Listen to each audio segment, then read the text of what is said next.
जातीय जनगणना कराने से केंद्र सरकार ने इनकार किया और राज्य को इसकी छूट दे दी कि वे अपने स्तर से जाति जनगणना करा सकते हैं। इसके बाद बिहार में महागठबंधन के साथ सरकार चला रहे नीतीश कुमार ने 500 करोड़ रुपए से अधिक खर्च कर जाति सर्वेक्षण कराया। जाति सर्वेक्षण के लिए नीतीश का तर्क था कि इससे समाज की हर जाति के लिए योजनाएं बनाने में सहूलियत होगी।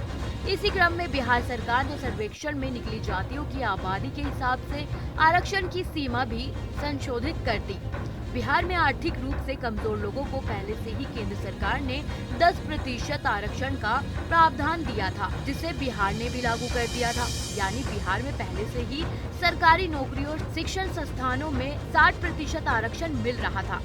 बाद में जातियों के आंकड़े आ जाने के बाद नीतीश सरकार ने आरक्षण की सीमा 75% कर दी थी, जो सुप्रीम कोर्ट द्वारा निर्धारित मानक 50% से अधिक है।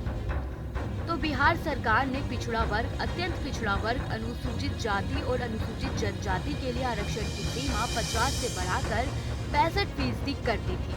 अब इस फैसले को पटना हाईकोर्ट ने रद्द कर दिया है। 65% आरक्षण रद्द किए जाने पर बिहार में सियासी घमासान मच रहा है। इस पर अब उप मुख्यमंत्री तेजस्वी यादव ने भी अपनी प्रतिक्रिया दी है। उन्होंने क्या कुछ कहा, देखिए इस वीडियो में। हम लोगों ने 2023 के नवंबर में जाति आधारित गणना के बाद जो है आरक्षण की सीमा हम लोगों ने 75% किया, जिसमें कि अति पिछड़े समाज का, दलित समाज का, आदिवासी समाज का और पिछड़े समाज का हम लोगों ने आरक्षण बढ़ाया। और उस समय भी हम लोगों ने मांग की थी कि भाई इस आरक्षण को कैबिनेट जो महागठबंधन का था उस समय हम लोगों ने अनुरोध किया था भारत सरकार से कि इसको शेड्यूल 9 में डाला जाए, क्योंकि कहीं ना कहीं से इस पे खतरा है। कोई ना कोई बीजेपी के लोग हमेशा PIL करा करके इस तरह का काम रोकना चाहते हैं और जाति आधारित गणना भी इसी तरीके से रोकने का काम किया गया था। और जो सॉलिसिटर जनरल जो थे उस समय तुषार मेहता, उनको भी जो है सर्वे के खिलाफ खड़ा किया गया, एफिडेविट भी उन्होंने दिया था।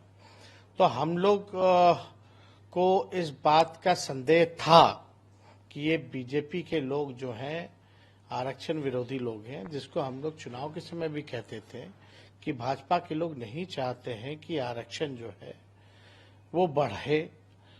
इसलिए हम लोग चाहते थे कि इसको शेड्यूल 9 में डाला जाए। आपको याद होगा जब ईस्ट जोनल का जो मीटिंग था काउंसिल का, जिसमें अमित शाह भी 10 दिसंबर को आए थे 2023 को, उस समय भी हम लोगों ने मांग की थी, मुख्यमंत्री नीतीश कुमार जी ने भी मांग की थी कि भाई इसको शेड्यूल 9 में डाल दिया जाए। लेकिन अब से तब तक 6 महीने हो गए हैं और अब तक जो है ये काम पूरा नहीं किया गया। यानी साफ दिखाता है कि भाजपा विरोधी है। PIL करने वाला भी भाजपा वाले ही लोग हैं, वो रुकवाने वाले भी भाजपा वाले ही लोग हैं। और ये तो मार्च में इसकी बहस पूरी हो गई थी। ये तो चुनाव के बाद बस आज जो है ये खबर आई कि भाई जो है इसको जो है बैकडाउन कर दिया गया है। तो इससे हम लोग आहत हुए हैं और ये काम जो है बड़ी निष्पक्षता के साथ किया गया था। जिसको जो अधिकार था उसको हम लोगों ने अधिकार दिया। पता नहीं जदयू के लोग माननीय मुख्यमंत्री इस पे क्यों चुप्पी साधे हुए हैं। कई बार माननीय मुख्यमंत्री जी ने मोदी जी का पैर पकड़ा है, इस बार भी पकड़ के कम से कम अनुच्छेद 9 में जो है इसको करवा ले। अगर बिहार सरकार अगर सुप्रीम कोर्ट नहीं जाएगी तो राष्ट्रीय जनता दल सुप्रीम कोर्ट जाएगी और जो वंचित शोषित समाज जो है उनका अधिकार दिलाएगी। और हम मुख्यमंत्री जी से मांग भी करते हैं कि भाई अगर नहीं हो तो सर्वदलीय जो टीम बना करके माननीय प्रधानमंत्री जी से हम लोगों की मुलाकात कराएं और शेड्यूल 9 में इसको डाला जाए। बता दें कि पटना हाई कोर्ट ने गुरुवार को EBC, SC और ST के लिए 65% आरक्षण को खत्म कर दिया। दायर याचिका पर पटना हाई कोर्ट ने सुनवाई कर फैसला 11 मार्च 2024 को सुरक्षित रख लिया था, जिसे गुरुवार को सुनाया गया है। ऐसी ही तमाम जानकारियों के लिए हमारे साथ बने रहें और देखते रहें न्यूज़ नेशन।